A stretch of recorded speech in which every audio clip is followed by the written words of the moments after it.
Naghahanap ka ba ng street cruiser bike na pogi, maporma, yung tipong pag sinakyan mo, daig mo pang artista? Dito sa bagong motorcycle na nilabas ni QJ Motor, ang SRV 600. Baka ito na yung babagay para sa'yo.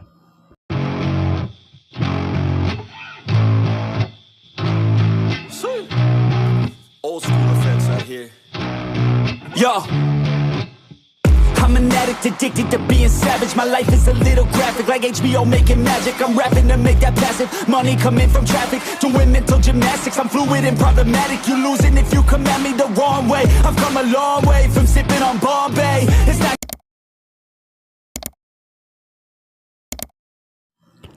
Unahin natin ang presyo nito. Ito naman kasi talaga iniintay nyo.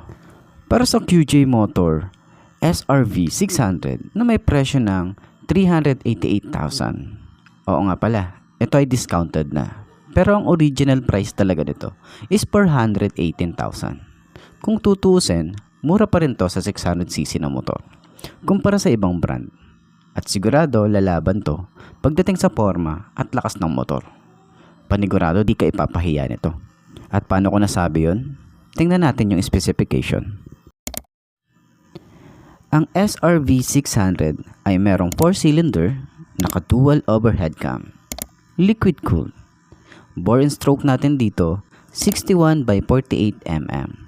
Meron nga pala tong 561cc. At sa maximum power nito, 50 kilowatts at 10,500 RPM. Na meron itong maximum torque na 54 Nm at 8,000 RPM. Fuel injection na rin to. Wala tayong kickstart dito. Naka-electric start lang siya. At naka 6-speed manual na tayo rito.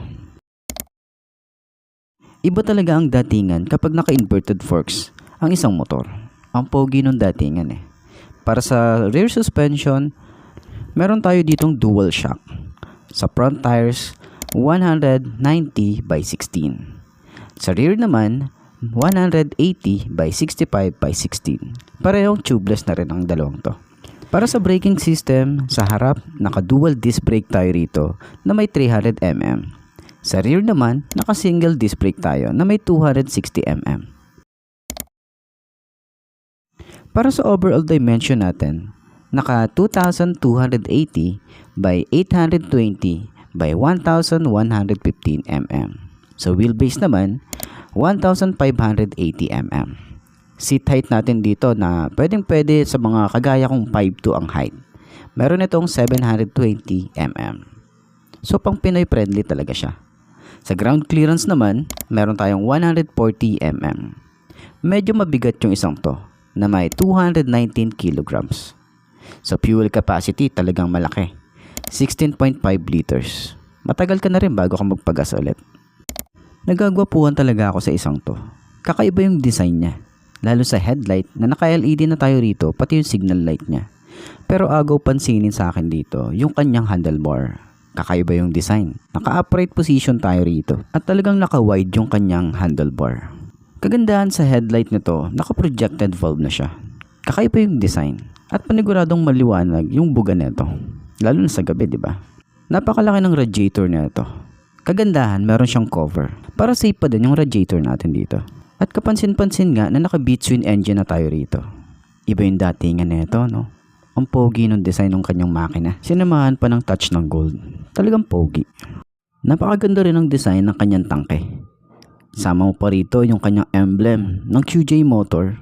Ito talaga yung nagpo-pogi dito eh. Gusto ko yung design niya. Meron din siyang touch ng gold. Napaka-modern classic din ng design para dito sa handlebar. Para nga pala dito sa panel gauge niya, naka-fully digital tayo rito at naka-round style siya. Ganda rin ng tingnan eh, no?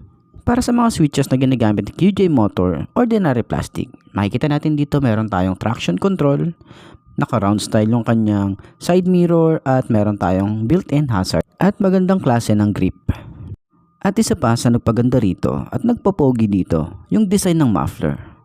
Kakaiba, napaka-stylish. Ang ganda ng design eh. Tapos may gold sa dulo. At isa pa sa agaw attention dito, yung kanyang belt drive. Sa big bike, nauuso yung mga ganito, no? Pansin nyo ba? At kung single ka naman at gusto mo ng ganitong motor, bagay na bagay sa iyo to para sa solo rider, 'di ba? Napakaangas niyan, boy. At kung nag-aalangan ka naman, kung abot ba ng 5'2" na kagaya ko, abot natin yan. Actually, kapag tinayo natin yung motor, magaan na siya. Hindi mo na mararamdaman yung bigat niya. Tapos maganda rin yung kanyang handlebar. Medyo bitin ka nga lang dito sa turning radius niya. Syempre big bike to. Tapos ganito pa yung handlebar, 'di ba? Kaya medyo kailangan mo dito ng distansya kung mag-U-turn ka. Sa position naman ng ating paa o yung foot pegs natin, para tayo naka Harley Davidson dito. Kaya medyo komportable talaga or para kang nakaupo sa sopa. Pero para sa kagaya natin, abot natin yan. Kaya kung maliit ka, huwag kang mag-alala, hindi ka nag-iisa. So hanggang dito na lang. I'm Mark D. Ciao. Babush. I like life, it gives you a chance for greatness. And you can waste it, or you can take it. Take control of your fate and chase it. I've been running towards dreams since I was just a kid. I've been held down, held back, hated. I've been pissed off, mad, frustrated. I've been loved, admired, and finally made it to the other side where I realized something sacred. It's not about what anyone else thinks of me. It's all about how I live, what's my legacy? Am I happy, did I give fucking everything, or did I hold back, scared of all the uncertainty? I think differently, that's why I'm different, see? That's what happens when you take control of destiny. I have dignity, my pride it lives in me. And now it's time to teach others how to win with me. CEO, I move like an athlete pro. I party like a rock star show. I live every day like my last, never know. I run it like a CEO. I move like an athlete